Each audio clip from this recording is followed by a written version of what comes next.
February 28, 1844, was the day of the USS Princeton disaster, a day which saw the deaths of more U.S. officials than any other. It also nearly saw the second death of a sitting president. On that day, 10th President John Tyler rode aboard the USS Princeton during a pleasure cruise.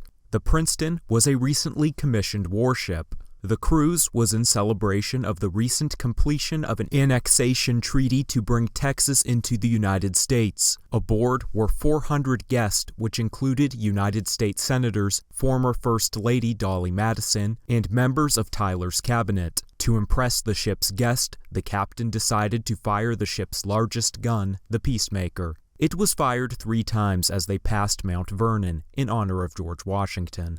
Later, after refreshments in the lower decks, the guest insisted on one more firing, but this time the cannon malfunctioned, exploding with hot fumes and metal. Instantly, 6 men were killed, including Secretary of State Abel Upshur, Secretary of the Navy Thomas Walker Gilmer, Captain Beverley Kennon, Senator David Gardiner, Attorney Virgil Maxcy, and Tyler's personal slave and bodyguard Armistead. The explosion was so violent that Attorney Virgil Maxcy had both of his arms and a leg blown off.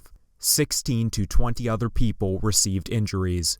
Tyler wasn't injured. He hadn't risen from the lower decks, as many of the other guests had. This is only because he had stopped to watch his son-in-law sing a ditty. Julia Gardiner, one of the daughters of the men killed, had passed out, and Tyler personally carried her to safety. Later, Tyler tried to make sure the disaster wasn't attributed to anyone in particular, but there was an investigation nonetheless. It was found that the gun Peacemaker hadn't been well tested, and the incident even led to legal trouble for the ship's captain. While Tyler himself wasn't injured, he'd lost some of his closest political allies. Tyler was very nearly the second president to die in office. An eerie scenario considering the first was his predecessor, William Henry Harrison. Tyler had no vice president. Being that Tyler had only become president because of Harrison's death, the rules for his presidency were not fully fleshed out. He wasn't allowed to assign his own vice president.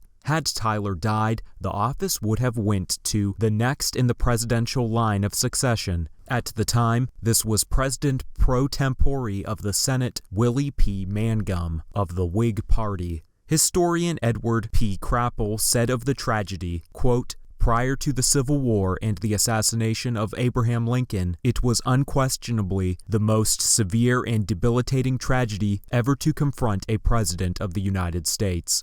To support regular uploads from this channel, consider subscribing and donating to Resyndicated on Patreon. Donations from $2 to $15 a month help towards more frequent uploads. Patreon link in the description below.